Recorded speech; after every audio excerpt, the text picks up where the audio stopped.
আজকে আমি বাড়িতে যাব। তো দীর্ঘ 1 মাস পরে আমি বাড়িতে যাব, যার জন্য আমি অনেক বেশি খুশি। তাই লাল টুকটুকে একটা ড্রেস আমি পরে নিছি। লং রাস্তা, যার কারণে আমাকে হিজাব করতে হয়েছে। আর হিজাব করলে মেয়েদেরকে এমনি খুব কিউট লাগে, মাশাল্লাহ। অনেক দিন পর সবার সাথে দেখা হবে, তাই সবচেয়ে বেশি এই বাবুটা খুশি। তো কিভাবে রেডি হচ্ছি সেটাই তোমাদের সাথে শেয়ার করব। ছোট্ট একটা মেকআপ টিউটোরিয়াল বলতে পারো, বা গেট রেডি উইথ মি। তো প্রথমে আমি চুলটা একটু সুন্দর করে আঁচড়ায়া ওচা করে একটা তুলি দিয়ে বেঁধে নিলাম। এখন একটা কাঁকড়া দিয়ে পেঁচায়া উপরে তুলে দিব চুলটা, কারণ এখন প্রচুর গরম। আর এই গরমে খোলা চুল একদমই খারাপ লাগবে, অনেক গরম লাগবে। তো এই তো আমার চুল বাঁধা হয়ে গেছে। আর এই হচ্ছে আমার জামাটা, দেখুন ম্যাজিকের মতো পরে নিয়ে আসলাম।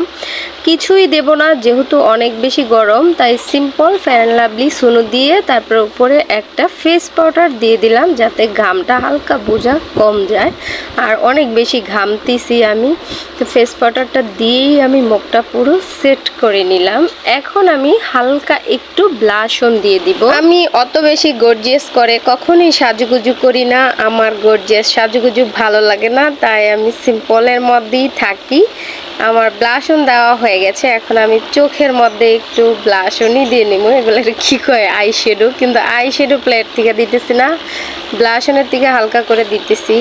তারপরে একটু আইলাইনার দিয়ে দিলাম চোখের মধ্যে, যাতে চোখটা একটু বেশি সুন্দর লাগে। মেয়েরা যতই সুন্দর হোক বা যতই সুন্দর করে সাজুগুজু করুক, যদি চোখটা আর ঠোঁটটা সুন্দরভাবে রাঙাতে না পারে, তাহলে দেখতে একদম পচা লাগে। তো আমার চোখটা সুন্দর করে আর্ট করা হয়ে গেছে। এখন আমি লাল একটা লিপস্টিক দিয়ে ঠোঁটটাকে রাঙিয়ে দিচ্ছি। তো খুব সুন্দর হয়েছে। তো এখন আমি হিজাব পরবো, কালোটা না লালটা, কালারটা না লালটা, মানে কোনটা পরমু কোনটা থুমু দিশা পাইতাছি না।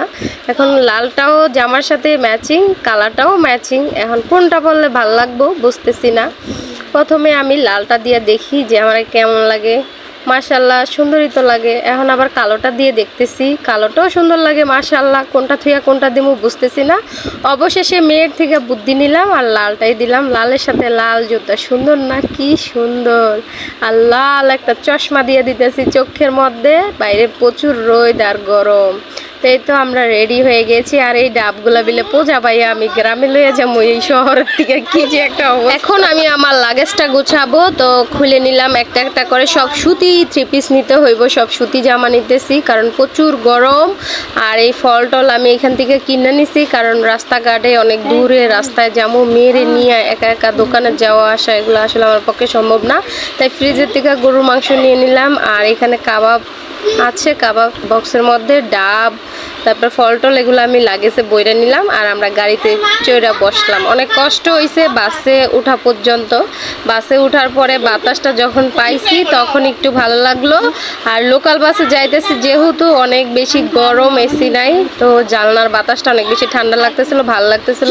আর যেতে যেতে রাস্তাটা কত সুন্দর না, মাশাল্লাহ। দেখতে এত গরম, গরমের অবস্থা খুবই খারাপ। দেখো গাইস, আমার মুখটা পুরো ঘামে চিকচিক করতেছে। আর এইদিকে মাগরিবের আজান দিয়ে দিছে, অনেক সন্ধ্যা হয়ে গেছে, আকাশটা অন্ধকার হয়ে আসতেছে।